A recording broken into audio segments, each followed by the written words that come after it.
अजीज़ों, आज वो वक्त आ गया है कि कलीसिया में, घरों में विश्वासी गण, प्रभु यीशु के अनुयायी निरंतर अपना समय प्रार्थना में बिताएं।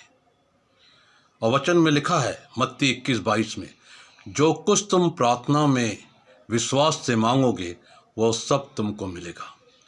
आज हमारे आसपास का माहौल सही नज़र नहीं जान पड़ता है। प्राकृतिक आपदाएं निरंतर लोगों के जीवन को अस्त व्यस्त की हुई हैं। पंजाब, हिमाचल प्रदेश में जो बाढ़ का कहर आया, जन माल की हानि हुई, उससे आंखें द्रवित हो गई, लोगों को हृदय में बड़ी चोट लगी। और ये स्वाभाविक है, क्योंकि जब कहीं पर भी सृष्टि में आपदा होती है, जन माल का नुकसान होता है, तो लोगों को दुख पहुंचता है। लेकिन जरा सोचिए कि जो लोग इस त्रासदी को झेल रहे हैं, उनके जीवन पर क्या बीत रही है। घर बार उजड़ गए, उनका जीवन का ऐसा लगा कि सब कुछ बाढ़ में बह गया। उस नुकसान की हम कल्पना नहीं कर सकते, लेकिन हम उनके लिए प्रार्थना अवश्य कर सकते हैं, विश्वास के साथ प्रार्थना कर सकते हैं। वो संस्थाएं और वे लोग जो इनकी सेवा के लिए अपने हाथ बढ़ा रहे हैं, आइए हम उनके लिए दुआ करें। स्वयं भी किसी न किसी रूप में ऐसे लोगों को सहायता देने की कोशिश करें। परमपिता परमेश्वर ने हमें ये वादा दिया है कि जब हम विश्वास से प्रार्थना करते हैं, वो सुनते हैं।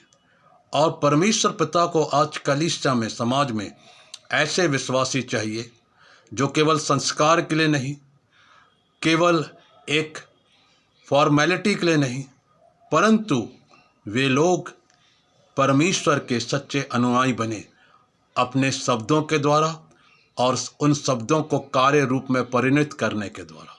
यही सच्ची मसीहत है और यही प्रभु यीशु मसीह के पीछे पीछे चलने का, उसका क्रूस उठाने का एक तरीका है, जरिया है, जो पवित्र धर्मशास्त्र, पवित्र बाइबल में हमें निरंतर बतलाया जाता है, प्रचार करने के द्वारा, गीतों के द्वारा। और आज कलीसियाओं को इकट्ठा होना है प्रभु यीशु मसीह के नाम में। और जैसे पूर्व में भी कलीसियाएं निरंतर करती थी, आज फिर से उन्हें इकट्ठा होकर ऐसे बड़े कार्यों के लिए, ज़रूरतमंदों के लिए अपनी मुट्ठियां खोलना है, अपने भंडार खोलना है, विश्वास के साथ, परिश्रम के साथ, समर्पण के साथ, कि परमेश्वर के कार्य में, प्रभु यीशु मसीह के शुभ संदेश को आगे बढ़ाने में हम कार्य रूप में आगे अपने जीवन को प्रदर्शित करेंगे। जब विश्वास की प्रार्थना की हम बात करते हैं तो उसमें 3 बातें बहुत ज़रूरी है। सबसे पहले, हम जिस खुदा से प्रार्थना करते हैं उसके साथ हमारा संबंध कैसा है, क्या हम उसकी आज्ञाओं का पालन करते हैं और उसके अनुसार चलते हैं। विश्वास में दूसरी बात है कि हमें विश्वास को कार्य रूप में परिणत करने के लिए खुदावंद के बताए मार्ग पर चलना होगा, और जब हम ऐसा करते हैं तो वो वास्तव में सफल होता है।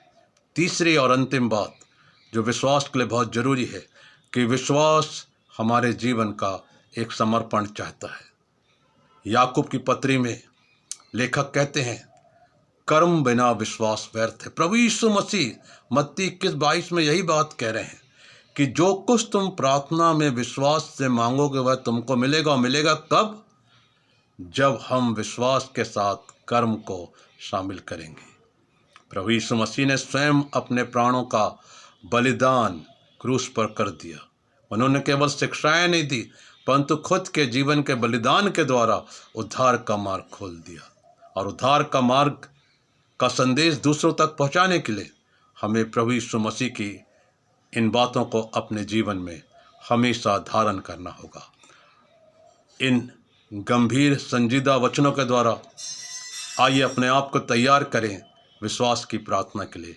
प्रभु आप सबको बहुत बहुत आशीषें दे। आमीन।